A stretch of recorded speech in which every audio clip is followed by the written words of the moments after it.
Hey everybody, welcome to the channel and a quick one for you today. A little story of how I ended up with the Yaesu FT5D.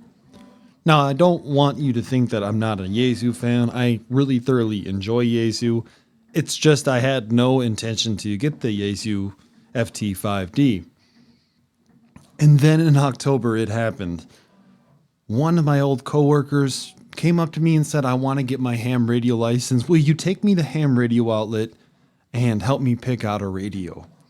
He already pretty much knew what he wanted, so as we got there, it was really easy to choose a radio. It was only a choice between a couple of different radios.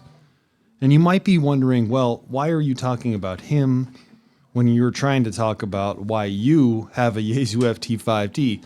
Let me tell you, that new ham bought this Yaesu FT5D that you see here, and he gave it to me until he got his license.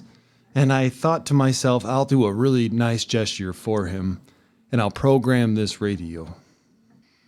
But not only am I going to program this radio, I'll use the RT system software to do so, which is pretty good software, and I'll put it on a micro SD card, because this Yaesu radio right here, well, it has a slot for a micro SD card.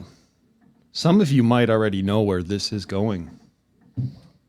As you can see, I have a micro SD card in here.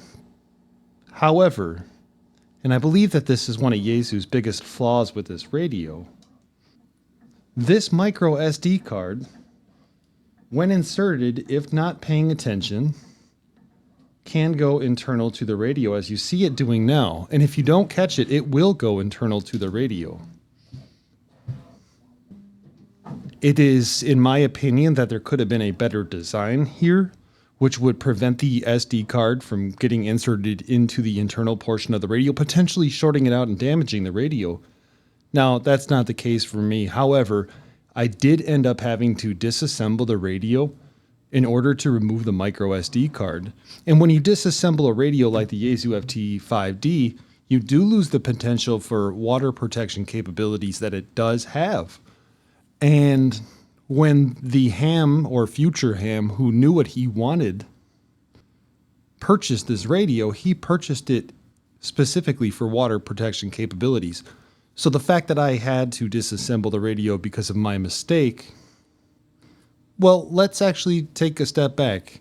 Was it my mistake? I mean, yes, I inserted the micro SD card into the radio where it internally went into the radio, but as a design flaw, it is in my opinion that it's a pretty overlooked thing that can't be occurring to just one person, right?